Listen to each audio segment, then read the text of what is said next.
Good evening and welcome back to the Wolverine Live. This is John Borton with Tom Crawford, and we're going to be talking a lot of Michigan basketball tonight, and a very, very different night for Michigan basketball when it's playing Michigan State. Tom Crawford, first say hello to the folks. You know Tom, he's here every week. He's on Fox 47 with Press Pass. He's got his own podcasting network, and just really delighted to have you here with us tonight, Tom. Yeah, it was.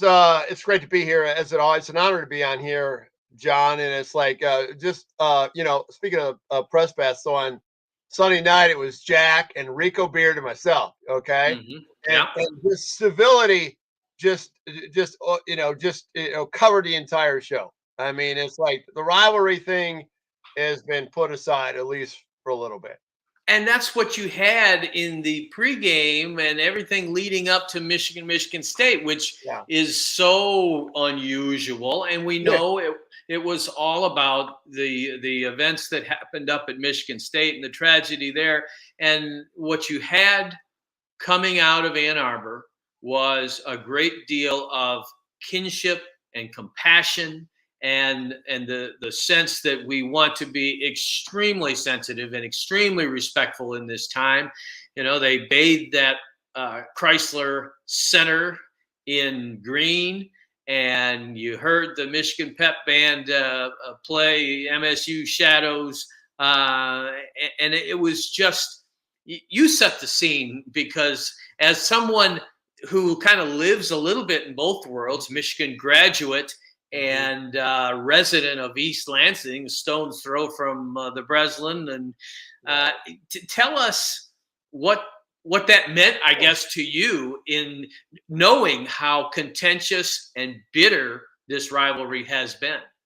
Well, I felt at peace in the rivalry, and that, you think back to last October, the Michigan State game, the tunnel incident, and just this, raw feelings between each other, even prior to that for a year, going back to D'Antonio. It's just kind of been building up, if you know what I mean. But I think the University of Michigan just, and I know a lot of Michigan State people. They're all around me. I got a daughter and a wife who are Michigan State alums, and a neighborhood of faculty right near campus here, and a lot of friends who went to Michigan State. A lot of friends who attended classes at Berkey Hall. So that was really jarring to them. And it was like, wow, we're all on the same page. We're all unified. Going into that game, walking into Chrysler, John, you know me and Michigan State. I mean, it's the most important event, athletic event for me in football, basketball than any other athletic event.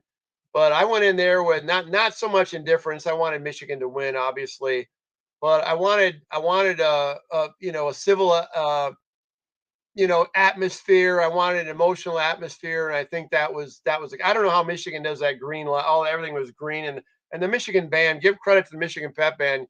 Pep bands or bands.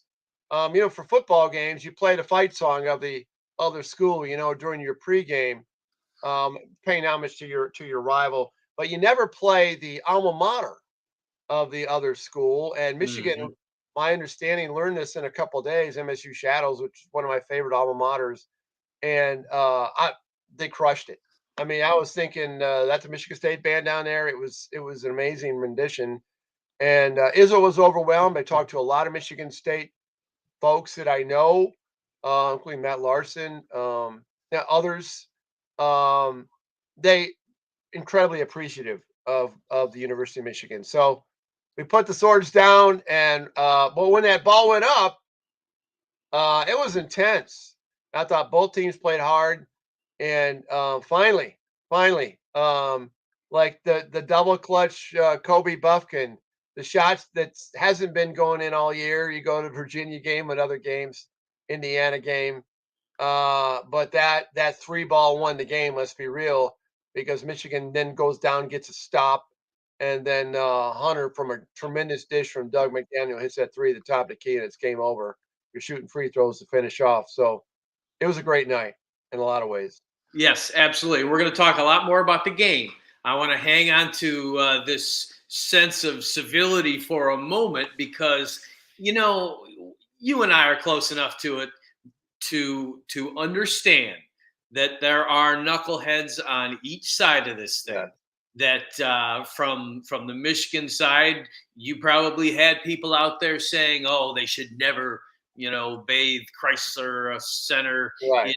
green," and people on the other side saying, "You know what? That this, they're not sincere in this. Yeah. This is just virtue Well, signaling and everything else." yeah. But Grandstanding. Yeah. grandstanding. But here's the thing: whatever you do in life, there are going to be people who question your motives. You can't worry about that. You got to do the right thing. You've got to step forward and not worry about the worst, most cynical elements on the other side. And I think Michigan went forward with that. And all the many, many great people on the Michigan State side were, as you said, greatly appreciative of this and expressed it and said, "Boy, this is really special." Yeah. And those are the only people that count in my mind, John. I And like agree. you were I saying about, agree. last week on our podcast, typically for a Michigan State game, I'll get I do a Richard Ralford, the former Michigan forward and the two-time Big Ten champions in the mid '80s, and we had Carlton Valentine, but Carlton Valentine knocked heads with Rich in the mid '80s, Hmm. and they're friends, and so we got into this dialogue, and those guys were buddies. I mean, they Yeah. were doing that when they competed, but they were playing in the Sandy Sanders, those basketball tournaments and things in Ann Arbor, and they're running each other all the time. The Michigan guys would come up to the Sensations Bar up here and hang out, with Michigan State guys, players to former players. And I talked to Michigan State former players, talked to Michigan former players. They got respect of each other. The people that disrespect each other are some, and I mean some, fans from both sides. And I'm Right. sure this happens in other rivals who don't have the right proper perspective on life and sports. I mean, these are people that never played the game. These are people that didn't put on the green and white or the maize and blue that are more just tied into it psychotically than even the players. And I used to know Judd Heathcote when he was alive, and Judd was a funny, cynical guy, the former Michigan State basketball player, and his great quote was, "The game eventually makes fools of us all."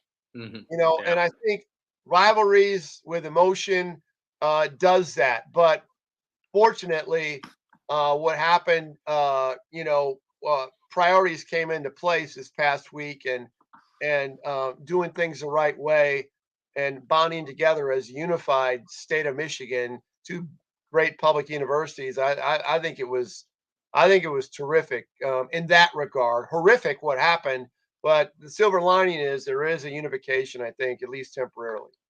So my question then becomes: can both sides carry this beyond one? We know it fell Yes. because of the circumstances and because of the timing of the game.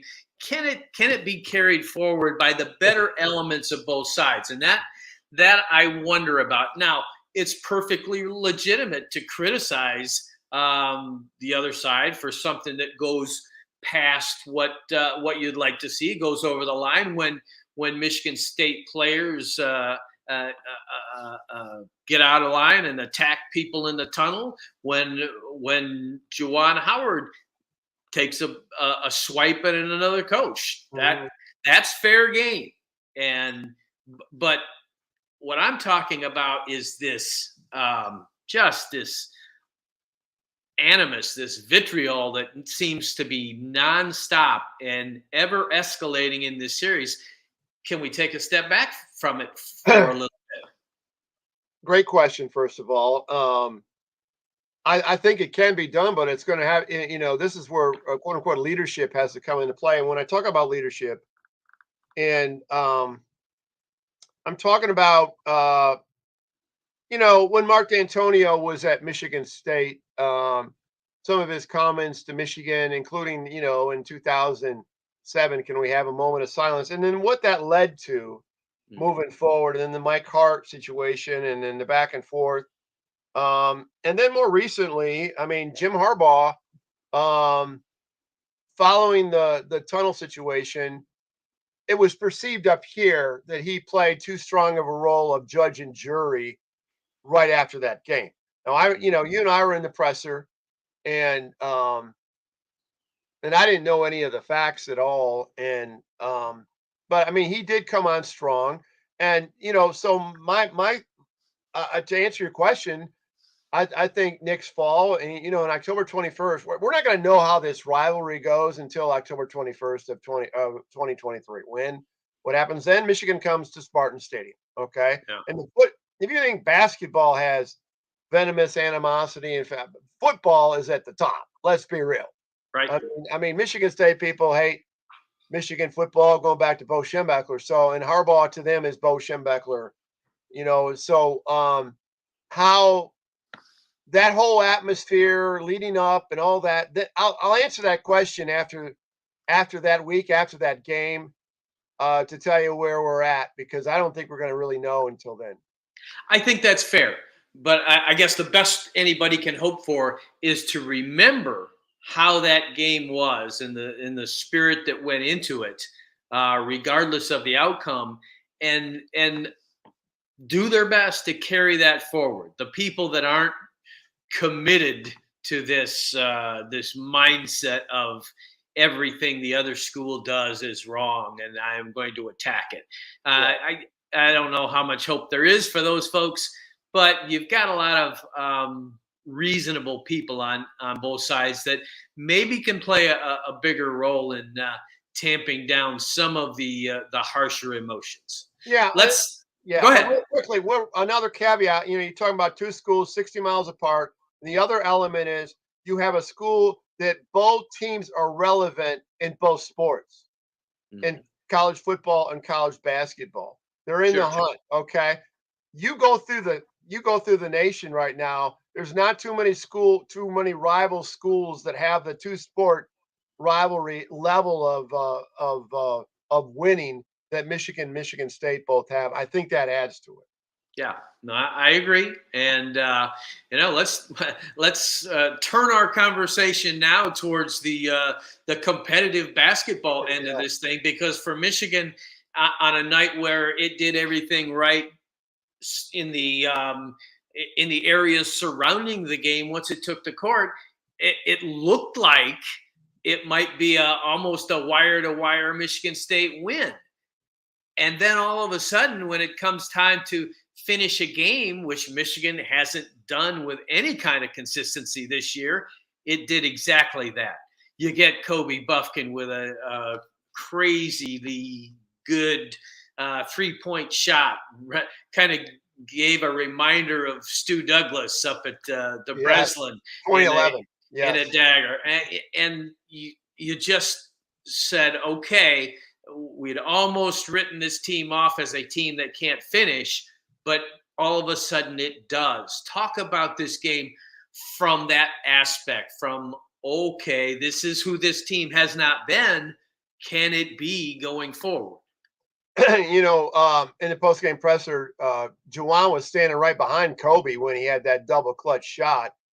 We're under 2 to go. The game's tied, and it's kind of he had to recoil on that shot, and Juwan says, "I just said please go in." And you know what?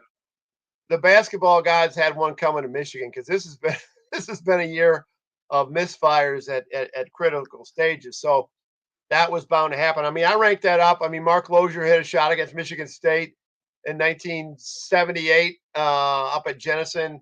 CJ Kupek in 74. I go back historically some of these shots, and the Trey Burke steal against Michigan State, and then what you mentioned, Stu Douglas. There's some big time moments, and Kobe Buffkin really nailed it. But when Michigan State, and early in the second half, I mean, they had an 8-point lead in this game, I think, or 6 or 8 point lead, or they had an 8-point lead in the first half, 6-point lead early in the second, and they led for 25 of the 40 minutes in this Yeah. game. And when it was knotted, I thought, well, maybe this is going to be the time. But it's almost like you got to see it to believe it. But The Buffkins shot, obviously. Then they got to stop. And Terrace Reed with his 10 boards and his just sheer presence out there making plays and discombobulating Michigan State's offense. That's a bad matchup for Michigan State in the pivot because Matty Sissoko did not play well. He played 20 minutes. He got 2 boards. He did that, and if I was Michigan State, I'd sit him down and go small and bring in Malik Hall. But that's another story, another team. But I just think that Terrace Reed Jr. was magnificent this game. And when you have two bigs like that, that causes problems to a team like Michigan State. Now, when Jet Howard got hurt, I thought, wow, this is going to be tough. But in some regards, Michigan galvanized, I think, after that injury, stepped up, guys made plays, and they won the game. That was a huge win for Michigan Saturday night. There's no question about it. And as you look at this graphic that we have up now, you see another element of the victory for Michigan because you're talking about a freshman point guard that did a little growing up in this game. 18 points for Doug McDaniel, 6 for 10 from the floor, 5 for 6 at the free throw line. He was a very, very significant part of all this for Michigan. Talk about the impact that you felt that he made, because this could be a turning point for him. He's had some good games before, but this was backs against the wall time.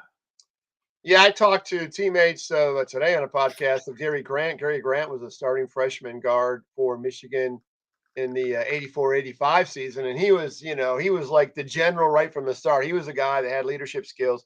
I think Doug McDaniel has developed leadership skills, and I still can recall a few weeks ago Jet Howard talking about Doug McDaniel, saying, admirably, this guy's a leader. He's a fellow freshman that come out, but he's a leader of a team, and it showed. And I talked to Doug after the game, and his smile ear to ear. I mean, he is very, very confident. He does not feel like a freshman anymore. He knows how. He doesn't get tired. He says he played almost 39 minutes in this game, and he seemed to get another gear going on late in the game, and he made that big assist to Hunter. I thought that was huge. But the glaring stat to me of all stats, though, is a 38-25 rebounding advantage. I mean, this was Michigan coming off that debacle at Wisconsin, where they got out-rebounded by one of the worst rebounding teams in the nation. You're talking about Wisconsin getting 14 offensive boards to Michigan's 8. And they had a conscious effort in those practices, according to Juwan. I asked him this question specifically, that we had to eat glass. We're going to rebound. And Michigan, it was everybody to the glass. And it wasn't just Terrace Reed, but Doug McDaniel. Kobe got like 5 rebounds. They were 50-50 ball type rebounds. And if they can do that, sustain that for 40 minutes, they got a shot at winning some of these games. Maybe not all of them. And they're probably not NCAA tournament bound, but this was the best half of the year. There's not anything close to the second half performance, in particular the last 2 minutes in that game. No doubt. And it has also generated a little talk again. You talked about Terrace Reed, but the Terrace Reed Hunter Dickinson combination and the problems that poses for other teams. Your thoughts about that? Do you like seeing that out there? Well, there's going to be growing pains with that. Terrace is getting better at the free throw line, and he banked one in, whatever it takes, but because he's going to get fouled, but he has an incredible amount of confidence. Tom Izzo recruited him pretty hard, and then for some reason backed off at the end. Initially, they were coming at Terrace Reed. Michigan State went really hard after Kobe Buffkin, and they're still lamenting that, and didn't get him. He went to Michigan, but I'm huge on Terrace right now. Why not? The backs are against the wall. They're probably not NCAA tournament bound. Why not experiment with this thing and see where it goes? At least, give Terrace 25 to 30 minutes in this game. I don't know what the situation is with T. Will, and I don't know the situation with Jet Howard. Both have injuries, and that will dictate a lot. But regardless of whether their status is, I hope Terrace gets more than 10 or 12 minutes, but gets into the high teens or in early 20s in terms of minutes that he got against Michigan State. Yeah. And speaking of a team with its back against the wall. Speaking of a team that, as you said, seems like a long shot to make the NCAA tournament. It's also a team that finishes with three of its final four games on the road. Yes. And you look at Rutgers, home against Wisconsin, at Illinois, at Indiana. Is there any way that Michigan could steal more than half of these final four games and maybe once again grab some attention? I thought you were going to say, is there any way they can run the table and get, I'm not going there yet. that would be 13 wins in the Big Ten. If they ran the table, and I don't know why I'm saying this, but I mean, if they did run the table, it's so far fetched, but they'd probably go to the Big Ten tournament in the tournament because you got, three quad ones between Rutgers at the rack, at Illinois, and at Indiana. And think about Indiana. Trace Jackson Davis announced that he's leaving after this year. That's his senior day. Okay, he's going to do that senior day thing. Yeah. And Bloomington is a tough place to play. You got Illinois, who's playing well. Let one slip away against Indiana, and then it looks like Rutgers is back on the track, and they are at the rack, which is a hard place to play. Good defensive team. Yeah, I mean, if they grab one of those, I'll think that's not bad. I think Michigan's going to beat Wisconsin. So in essence, I think they could go 11-9. I think they might grab one of those last three that I mentioned: at Rutgers, at Illinois, at Indiana. I don't know which one, but I think they're good enough to grab one and then beat Whiskey at home next Sunday. That takes them 11-9. That puts them at 3 over 500. I think going into the Big Ten tournament, they probably have to get to Sunday, if not win the whole thing, to get to the NC2A, depending on who they play. But it's that quad four loss to Central, John. That was a deal break. I mean, to build up the equity that the damage that loss cost. My God, Michigan almost lost to Ohio U a couple weeks prior to that at home. They got to get a better start next year and not have this happen again. I agree, they do, and that the loss to Central is a killer.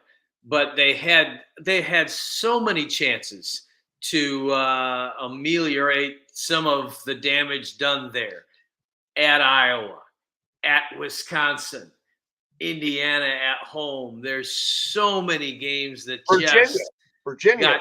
Yeah. Oh, sure. Yeah, that's not. I wasn't even talking about the non-conference schedule. But you had several opportunities there, but just in the Big Ten alone. Yeah.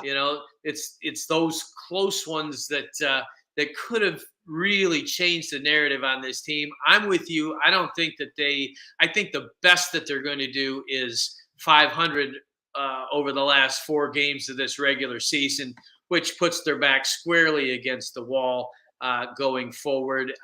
It would be one of the biggest stories in college basketball if Michigan was able to turn the tide and somehow, some way make the tournament. Let's put a percentage on it. Tom Crawford, Tom Crawford's percentage that Michigan will make the NCAA tournament this year. Well, I mean, it's like what was the year in 2017 when the plane went off the runway in Washington D.C. and they had the practice jerseys and they ran 4 in a row. I mean, maybe it's going to take some kind of a climatic moment in time. The percentage of them getting the NCAA tournament, I'd put them on optimistically about 20%, 1 out of 5. Because I've seen stranger things happen in the Big Ten tournament. Iowa has done this a couple times. They've run the table and won 4 in a row. Michigan's got nothing to lose. Michigan's got talent. I mean, Michigan has 6 players on their team who are top 100 players. Okay, Wisconsin has 0 players in the top 1. Michigan's talented, and maybe this Michigan State game is a defining moment where they can mesh together and get to realize being physical helps. And then the thing you mentioned earlier about the Terrace Reed Hunter Dickinson experiment, and trying to run that one a little bit longer and see where that takes us. I mean, but 1 out of 5. I mean, what do you think? Well, we're right on the same page, and I think we spend most of the time there, unless we're talking about, say, non-conference football schedules. Yes. Uh, but we, I was thinking very much less than 20%, and you said Yeah. 20%. So Yeah. it is. It's one of those deals. It's one of those seasons where I think they will be looking back and saying, oh, if only this hadn't happened, if only that hadn't happened, if we hadn't let that Iowa game slip away, and Indiana, that's a game we should have won at home, and those sorts of things, and certainly kicking yourself in the head for not playing better against Central Michigan at home, and the admission after that game is that they did not get Michigan's best effort.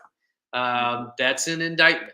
And that's also, it has to be a real lesson learned going forward for the Doug McDaniels, for the Jet Howards, for the Kobe Buffkins, the younger players on this team, that if they're all back and they have a chance to move forward and be the real leaders on next year's team, that they have to take that and turn it into something positive for the future, because right now it's a real shadow over this particular team, unless they make the kind of run that you and I are saying that probably isn't going to happen.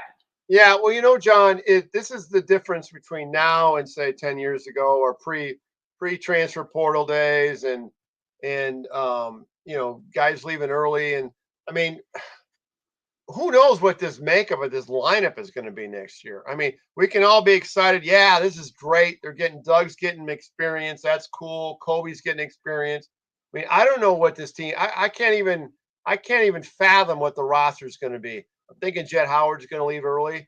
I mean, if Kobe keeps rolling the way he's rolling, I mean, the NBA is going to be calling in terms of throwing out. The expectation of where he might end up in the draft. And if he's projected for first round, is he going to at least test the waters and go to the combine? Probably. And then you also got situation with Hunter Dickinson. Hunter, is he going to be a 4-year guy? Is this going to be completely old school? Because he's not even projected to be drafted. And so what's he going to do? Is he going to leave early, go overseas?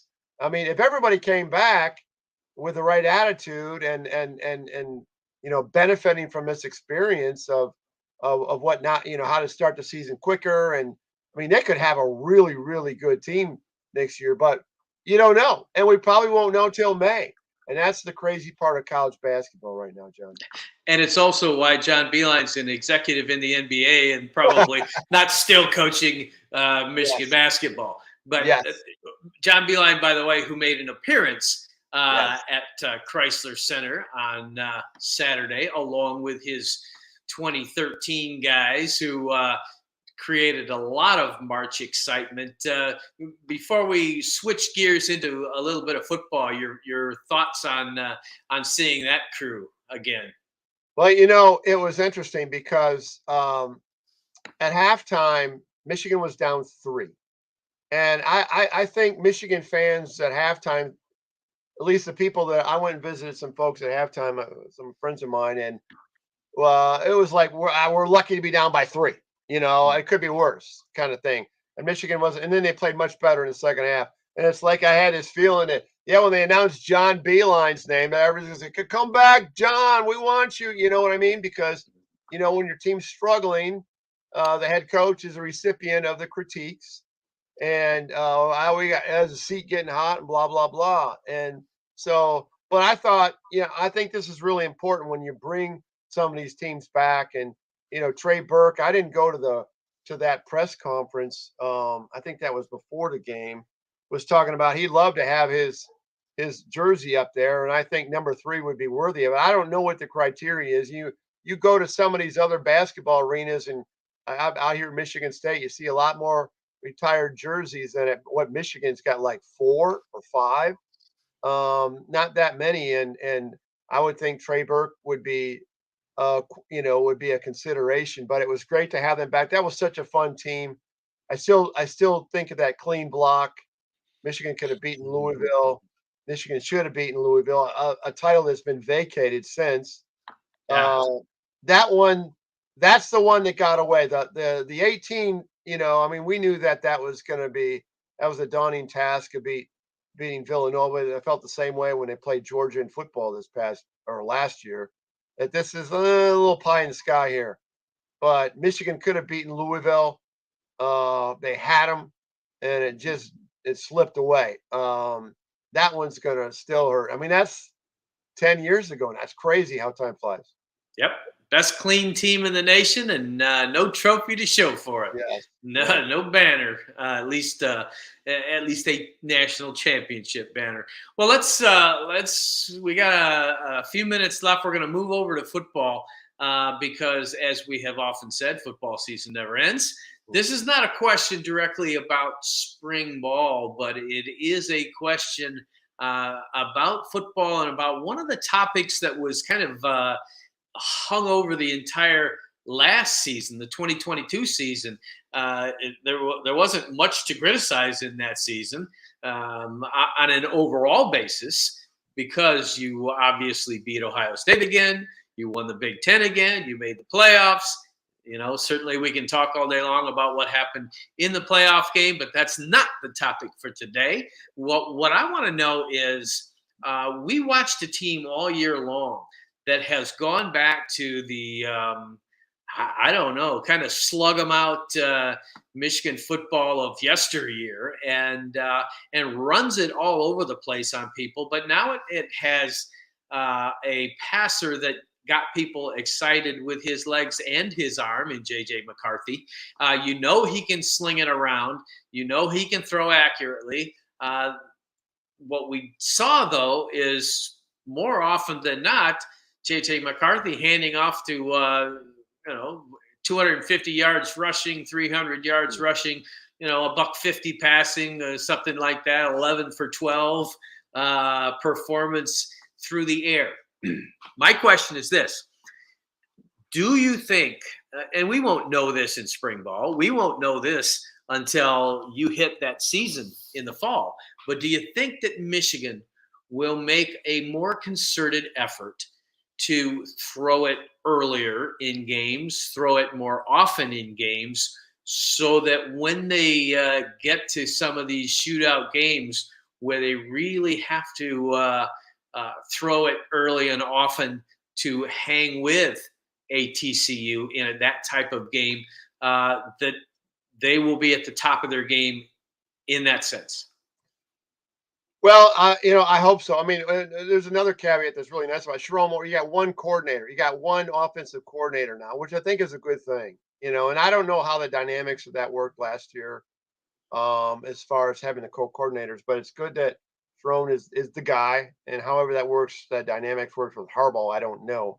But yeah, I mean, the predictability of Michigan has been going on for decades. Run, and then throw on 3rd and 8, whatever, 3rd and 7, 3rd and 6. I personally, you talked about the running game, and I know people get freaked out about this, having your quarterback running the football, but I think that JJ McCarthy is such a downhill threat runner in that RPO that should be part of the equation when you're talking about running the game. That it didn't seem like that happened as often as I thought it would happen. And now he did in the second half against TCU, and that got Michigan's offense revved up. But I think the RPO where the JJ McCarthy keep the ball option is helpful on offense, and then throwing the ball, maybe not on first down, but at least on second down, should be, mix it up, try to be, predictably unpredictable.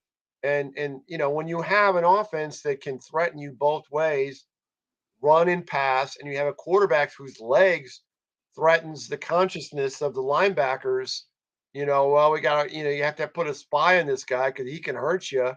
That's a hell of an offense if you can do that. So I'm hoping, to answer your question, that there is more assertiveness early in the downs, if you will, first, second down, in the down and distance situations, because you have the tools. Now, the receiving core, and I think spring ball is going to flesh this out. I mean, that's still I mean, you've talked about linebacker, you've talked about corner, I've talked about wide receiver. Is who's going to be the guy? Who's going to be the go-to guy when Michigan does have to throw it in the end zone, in deep in the red zone? Who's that guy? Is it a tight end? Is it a wide receiver? Is it a slot guy? I don't know. Is it Mario? Where's the Mario Manningham, Derek Alexander guy to make those plays? Braylon Edwards, and that remains to be seen. Yes, I agree with you there. And I would say this with regard to turning it back to J.J. McCarthy running the football. I don't care to see him run it one time during the non-conference, given what Michigan's schedule is again, Yeah. simply because I think, they don't need to take that risk. They're Right. going I to agree. go I agree. undefeated. I agree with you. And Big Ten games that you're going to win by 4 touchdowns, same thing. Yeah. Pick your spots. Run it when you need it. I Yeah. would much rather see J.J. McCarthy work on throwing the ball all over the field in those non-conference games Yeah. and in the early part of the season. And who cares if somebody says, "Oh, you're running it up, you're throwing the ball against teams." You know what?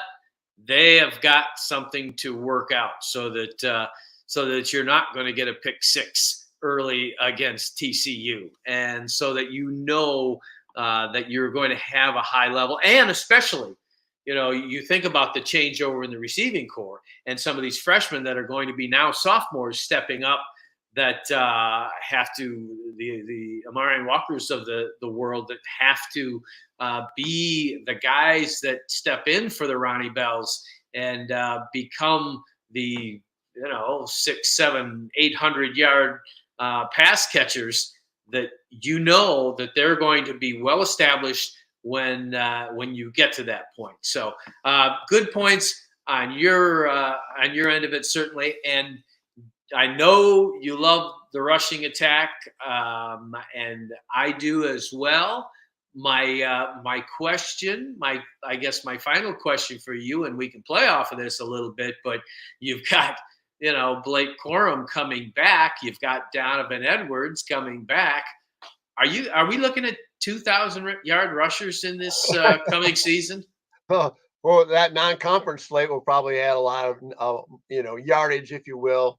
Possible. I don't know. I mean, that is going to be an interesting combination of how they play that out in number of carries. I mean, I don't think Blake Corum's going to be this 26, 30 carry warrior like he's been in the past. And Donovan Edwards, he deserves. I mean, look what he did when Blake went down. I mean, Donovan played well. I mean, think of Donovan Edwards in the Ohio State game in those big breakaway runs.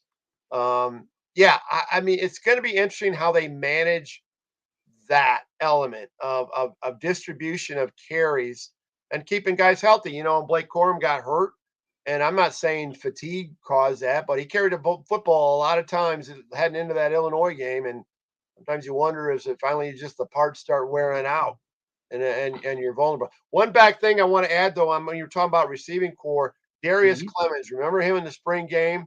He's a tall receiver. He's about 6'4". We thought, hey, there's the guy. The big receiver, Adrian Arrington type guy that we can, you can throw the ball to on 50-50s. And I hope he's the guy because of his length could be the one that goes to the top of the heap at the receiving corps. They've got a few that could contend for it, and Darius Clemens certainly is one of them. To the point of the 1,000-yard rushers, I will say this, and I will make a prediction. If the two guys that we mentioned, the two at the top of the heap right now, if both of them stay healthy enough to miss no more than 2 games individually, I think you've got 2 1,000-yard rushers in 2023, just because this is a team that has the potential. You've got a really good base of returning offensive linemen. You've got those transfers that could potentially plug in. You've got younger guys coming up that are just itching for the breakthrough there up front. And you've got 2 really good backs. I think this team is going to rush for between 3,000 and 3,500 yards in the coming season. And I think two of those thousands are going to come from the top two guys. So I agree with you. And I know we're running out of time, but I mean, are we going to talk about the Jesse Minter, 800-pound elephant in the room here or not? well, go ahead. Lead Well, I mean, right into that. Michigan's defensive coordinator, I saw was interviewing for an NFL job with the Eagles, and I'm thinking, where's all that continuity we've been marveling about how great everybody's coming, all the players are coming back, and Harbaugh's coming back, and that could be a huge void. I mean, what do you think? I'm asking you. I'm steering the ship now on you, John, on the Wolverine Live here. I got to ask you, what do you think the chances of that happening? I'd like your opinion on that, and how big of a void will that be? Well, I think it would be huge. I think it would be bigger than what we had the last time around when Jesse Minter came in, because you went from one Baltimore Ravens defensive guy coming in and then kind of tapping off to Jesse Minter, who was well grounded in the same system. I don't think they've got the next Baltimore Ravens guy ready to jump ship and come to Ann Arbor. Okay, it's your turn. Yeah, Ravens pipeline. You really don't want that kind of disruption. Now, guys are going to interview. Guys are going to have opportunities. But you would really hope that, I would really hope that for a second straight time, when Michigan has had a defensive coordinator, after 1 year, they wouldn't go and jump ship. Hopefully, if you're a Michigan fan, you're saying, okay, this, go out and talk to people, build your resume, have another interview on the resume, but to come back and get this done. I certainly, Jim Harbaugh has shown the ability to go out and get somebody really good. But I think in this situation, he had the advantage of tapping into his brother's pool of defensive guys 2 times in a row. And so I think it might be a little tougher to get someone who would bring that continuity and achieve at that high a level again right off the bat. So, continuity is huge to me in a college football staff. If it happens, then you start to cast more question marks on it, and then you start to have that discussion that we have had all too often. Okay, does the offense have to carry this defense for a while? And the defensive guys, using that as motivation to get fired up. We'll see. That is kind of the elephant in the room at present. And we'll see how that plays out. We will be talking plenty more Michigan football. We will be talking about Michigan basketball, the Road Warriors in 3 out of the last 4 of the regular season. Going forward with Tom Crawford. Tom, thanks for joining us tonight, and always appreciate your level-headed and passionate insights. Passionate, level-headed. I like that. That's the best thing I've heard all day about me. So appreciate it. Always an honor to be on the Wolverine Live. John, look forward to next Tuesday.